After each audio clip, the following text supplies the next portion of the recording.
Tonight, a firefighter killed in the line of duty near Sequoia Kings National Park is being remembered as one of the best. Just 33 years old, Brian Hughes was battling the Ferguson fire as part of a team of elite hotshots when he was struck by a tree and died a short while later. Hughes is our second fatality attached to this fire in Mariposa County. And what I would like to attempt to convey and extend to you and the community, and especially our cooperators and professionals assigned to this fire, is from the hearts of the citizens of Mariposa County.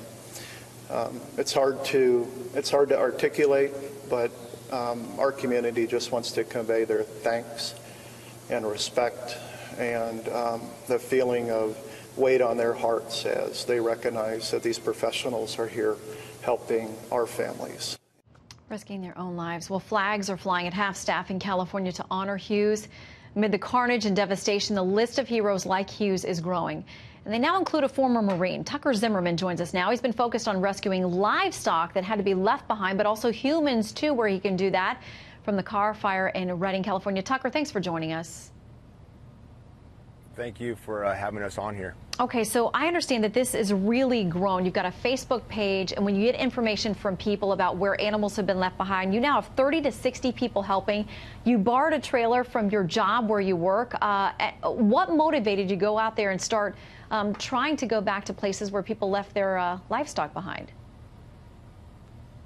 Well, the men and women that I served with in the military, it was kind of a driven thing that was instilled in me. And being retired for 2 years, I felt a void in my heart that I didn't know I had until Thursday morning at 7:30 when I seen the news. And it brought me to here to where I was able to evacuate animals and people and help out our local emergency personnel and provide a place for sanctuary and now a morale booster with common communication through Cowboy 911 Facebook page. Yeah, that's the Facebook page, Cowboy 911. If people can give you information about where these animals are left behind or where help may be needed, you can try to motivate those other volunteers that you have, up to 60 of them that we talked about, 20 to 30 trucks trying to get these animals out of there. I know you've come across humans that you've had to say, you got to go too and help them get out. But let me ask you this. Do you think people have gotten enough of a warning? We heard from one man who lost his wife and 2 of his great-grandchildren, and he said simply they didn't have enough warning time. It wasn't enough warning time, but I think we kind of got caught into, we are in a mountainous terrain area, and we've seen a lot of fires and how they move and how they devastate, but this one was not a fire that we were ready to even foresee. It came through here so fast, it doubled in size in one night. It was as fast as I can run down a road that the fire was literally chasing us. And the devastation is just overwhelming at times, but we just keep our heads up and we take care of our people and we rally together. We're Shasta County. People like Justin Jones and Cody Jones, they provide their facilities, they provide their knowledge, they provide their work ethic, and they keep me in drive. And all the other, there is dozens and dozens and dozens of people that have volunteered their time, their assets to help us.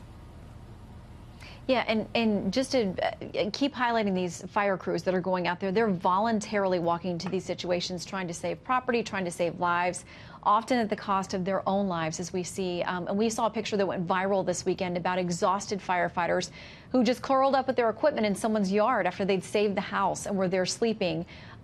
What is the toll like there? Because we hear the conditions, as you mentioned.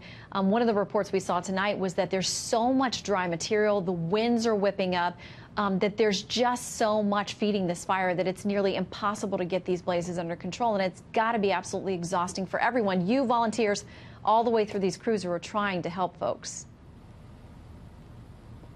Yeah, I mean, we're looking at, I know personally, last night I slept for a whole grand total of an hour. The night before, 2 or 3 hours. The night before that, 2 or 3 hours. I don't think I slept on Thursday night. I slept on the couch. I've been sleeping on the couch for the last 4 or 5 days, and getting up as soon as my phone rings and watching the next course of action that CAL FIRE comes out with, and we just formulate a plan, and we rally together and get our teams going, and that's how we do our effort out here. And it's just, it's a fire, and you just got to deal with it. You can't change it, but you just got to deal with it. Well, we're hearing from people who have left their animals behind, saying that this is so reassuring to them to know that someone is there. It gives them a mental boost knowing they may have lost everything, to think maybe their animals have been saved in the process. And as we said, you've come across humans, you've been able to help as well. As a Marine, we know that you take leaving no one behind very seriously. Thank you for stepping up and doing this, and for all of the other crews and folks who are out there. Tucker, we thank you. Everybody would do the same thing that I'm doing. We just have the opportunity, and it's just our time right now. All right, we thank you. We'll continue to follow your story. Again, Cowboy 911 on Facebook if you have a concern that they can help out with. Thanks, Tucker.